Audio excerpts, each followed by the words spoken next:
kajian Bulughul Maram sampai di hadis ketiga. Wa an Sabit bin Dhahak ini ya. Bismillahirrahmanirrahim. Wa an Sabit bin Dhahak radhiyallahu an, dari sahabat Sabit bin Dhahak, anna Rasulullah sallallahu alaihi wasallam, sesungguhnya Rasulullah sallallahu alaihi wasallam itu mencegah, melarang apa? Anil muzara'ati, melarang untuk melakukan muzara'ah. Muzara'ah itu kerjasama dalam hal penggarapan sawah, ya, hampir sama dengan musaqah. Musaqah itu makna letternya buruh menyirami sawah. Masuk sawah disirami kan. Jadi maksudnya ya apa itu kerjasama dalam penggarapan sawah, ladang atau pekarangan atau perkebunan. Ya. Naha 'anil muzara'ati wa amara bil mu'ajarati. Ya. Tapi memerintahkan, menyuruh untuk sebaiknya melakukan mu'ajarah. Apa bedanya muzara'ah sama mu'ajarah? Kalau muzara'ah itu satu perjanjian di mana sawah itu digarapkan oleh orang tertentu, ya, dengan perjanjian tertentu. Biasanya bijinya, winihnya itu dari sang penggarap sawah. Nah, ini kemudian nanti pembagiannya itu sesuai dengan perjanjian. Nah, dengan sesuai perjanjian inilah yang dikhawatirkan menimbulkan satu ketidakadilan. Maka pada awalnya dilarang oleh Rasulullah Sallallahu Alaihi Wasallam. Kemudian wa amara bil mu'ajarah. Mu'ajarah itu saling memberi upah. Jadi saya nggak punya sawah, Ustaz Samsudin yang punya sawah, maka sawahnya saya garapkan, wijinya dari beliau yang punya sawah itu. Nah, saya nanti mendapat upahnya. Atau kalau memang perjanjiannya itu winih dari saya dan sebagainya, maka sepertiga atau seperempatnya yang punya sawah, ya, dan itu sudah ditentukan.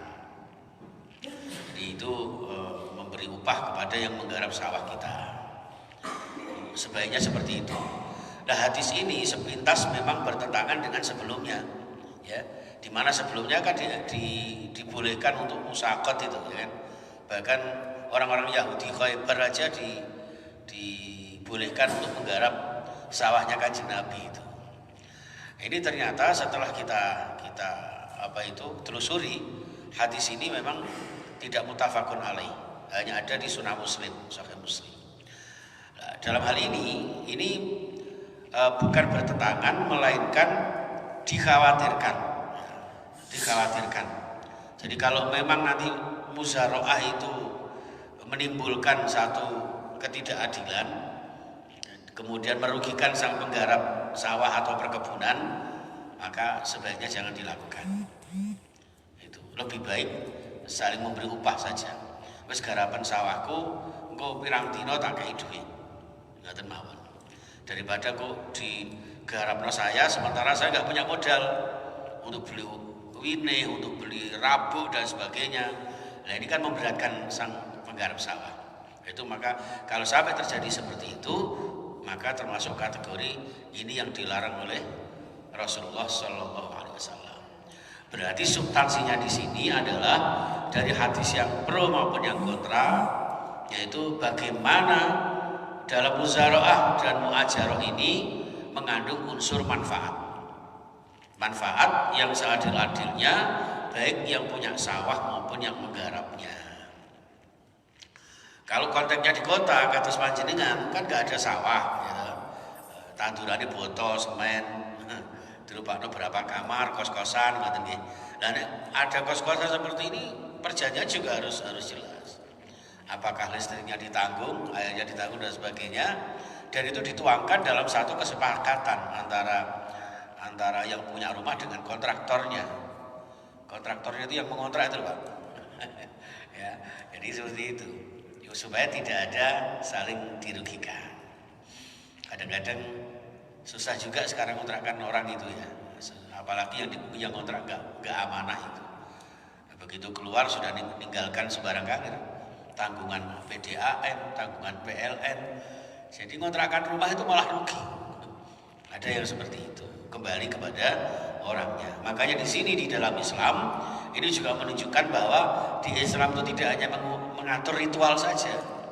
Dalam bisnis bekerja sama pun diatur dalam hadis Rasulullah. Jadi agar tidak terjadi penyimpangan dan saling merugikan.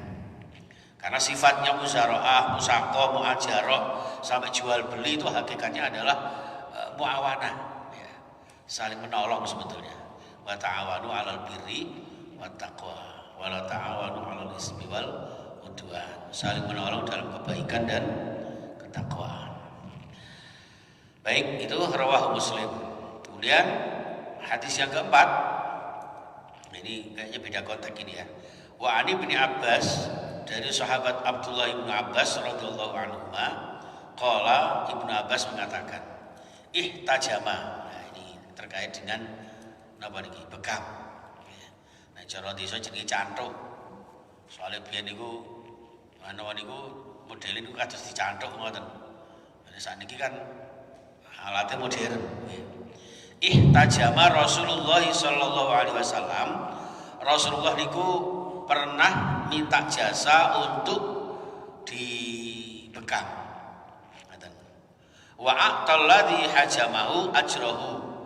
Lalu kemudian Rasulullah ini memberikan kepada yang membekam beliau ajrahu, upahnya. Jadi diberi upah. Ini menggambarkan bahwa walau kana haraman lam yutihi.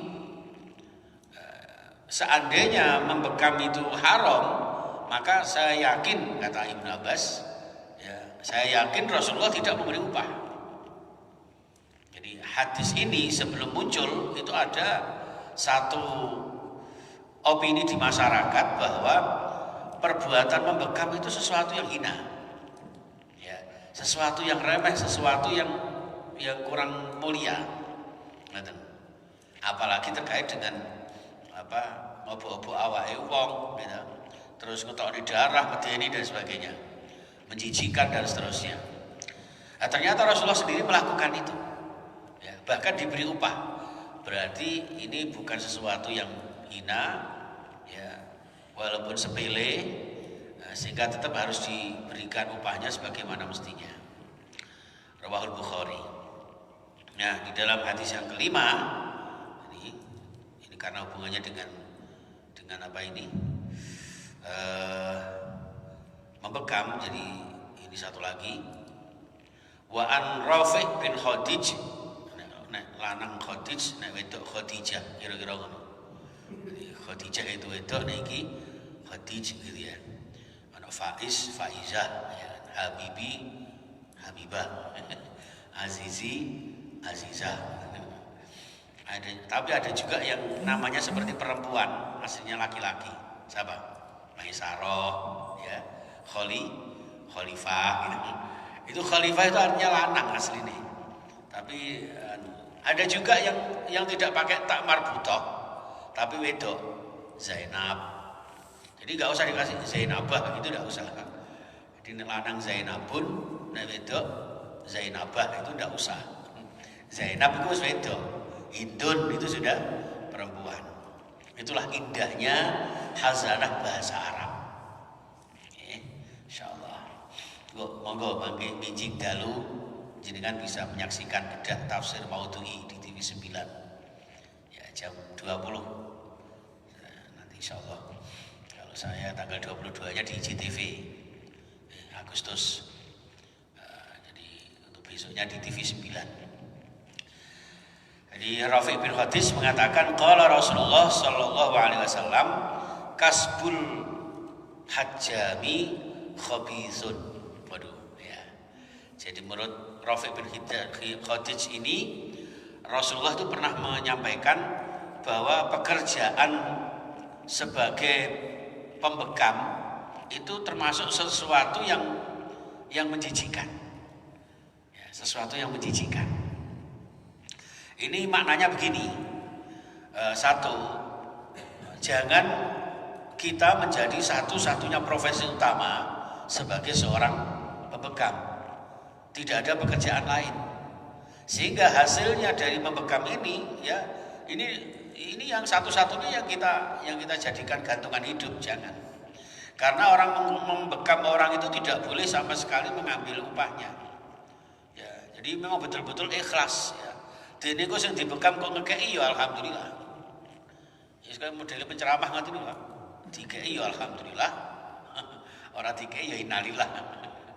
Itu seperti itu misalnya. Ya membekam ya begitu. Jadi kalau jenengan sudah ada profesi membekam, ya membekam kita ini benar-benar menolong. Ya, menolong. Sehingga harus ada tumpuan pekerjaan lain. Sehingga tidak sesuatu yang menjijikkan.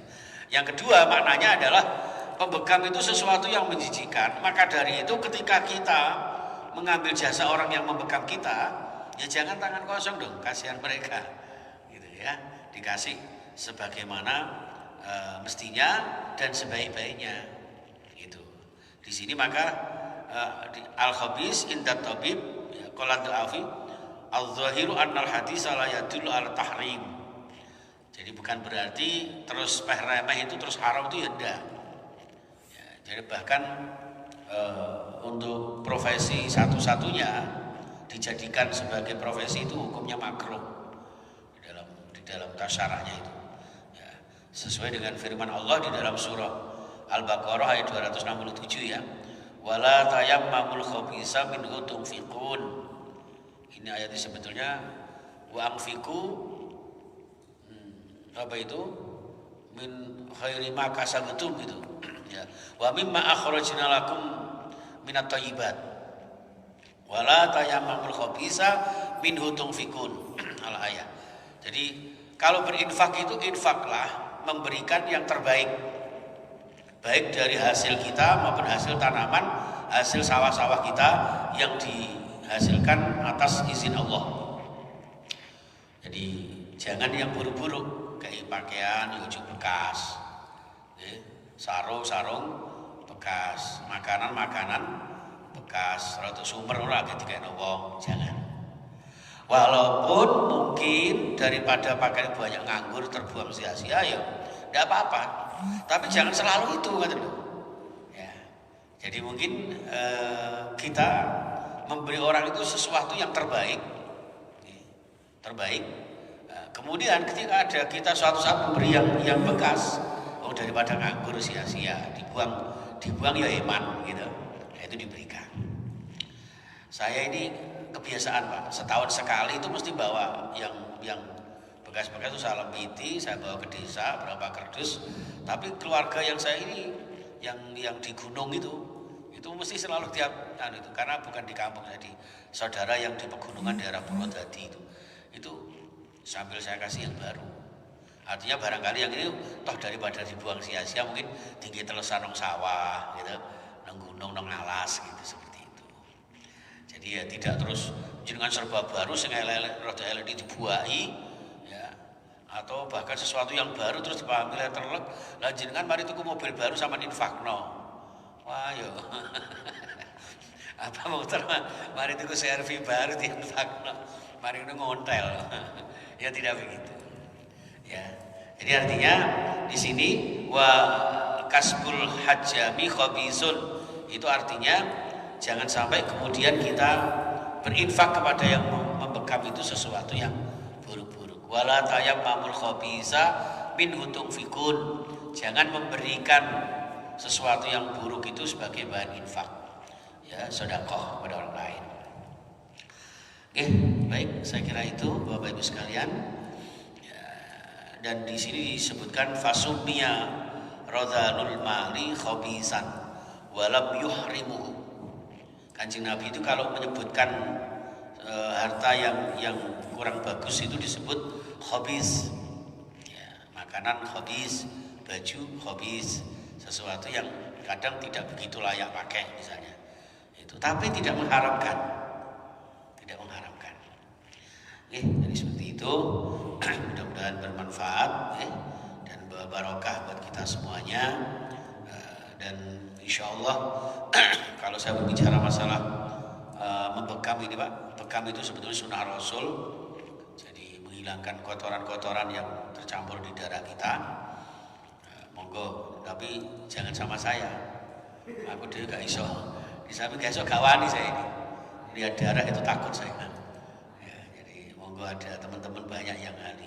Jadi biasanya secara ruqyah itu pakai ruqyah, secara lahiriah pakai bekam. Ada lagi gurah ya. Itu untuk menjaga kesehatan kita. Enteng gitu. Ya, saya kira itu mudah-mudahan bermanfaat, mendapat ridho Allah dan mendapat barokah di dalam kehidupan kita, keluarga kita, bahagia dunia dan akhirat kita. Bismillahirrahmanirrahim. Allahumma sholli wa sallim wa barik ala Muhammad wa ala alihi wa sahbihi ajma'in. Alhamdulillahirabbil alamin. Hamdan yuwafi ni'amahu wa yukafi mazidah. Ya Rabbana lakal hamdu kama yanbaghi li jalali wajhika wa 'azimi sultanika. Ya Allah ya Rahman ya Allah ya Rahim. Irhamna bi rahmatika ya arhamar rahimin. Allahumma sallimna wal muslimin wa ansurna wal muslimin. Ya Allah ansuril mujahidin fi Palestin wa sallimil aqsa. Ya Allah bi rahmatika ya arhamar rahimin. Ya Allah ampuni dosa-dosa kami, dosa-dosa orang tua kami, ayah ibu kami, para sesepuh leluhur kami, baik yang masih hidup bersama kami maupun yang sudah mendahului kami. Ya Allah selamatkan kaum muslimin, mujahidin, terutama yang ada di Palestina. Mereka sampai sekarang ya Allah masih digusur, masih diusir, masih diperangi oleh orang-orang Yahudi laknatullah. Tolonglah mereka ya Allah, dan juga tolong ulama-ulama kami, para masyayikh kami, para habaib kami ya Allah. Ya Allah tenteramkan rumah tangga kami, bahagiakan hidup kami. Ya Allah amankan, nyamankan bangsa negara kami. Jagalah persatuan-kesatuan di antara kami ya Allah. Berkahi dunia akhirat kami. Ya Allah selamatkan para jamaah haji ya Allah, agar menjadi haji yang mabrur, dan kita semuanya ya Allah mendapat barokahnya. Segera panggil ke tanah suci-Mu ya Allah, menunaikan rukun Islam yang kelima ya Allah. Barakatil hadhil majlisil mubarakah ya Allah, bisyafaati Rasulillah wa bimaqami Nabiullah Ibrahim Khalilullah. Ya Allah ya Tuhan kami, jadikan hidup yang sekali ini mulia istiqomah dengan rezeki yang halal barakah. Ya Allah, membuat rumah tangga kami sakinah mawaddah warahmah, mendidik putra putri anak didik kami yang sholih sholihah ya Allah, berakhlakul karimah, dan suatu saat kami semuanya meninggal dalam keadaan husnul khatimah. Rabbana atina fid dunya hasanah wa fil akhirati hasanah wa qina adzabannar. Wa sallallahu ala sayyidina Muhammad wa ala alihi wa sahbihi ajma'in. Alhamdulillahirabbil alamin. Subhanakallahumma wa bihamdika asyhadu an la ilaha illa anta astaghfiruka wa atubu ilaik. Assalamualaikum warahmatullahi wabarakatuh.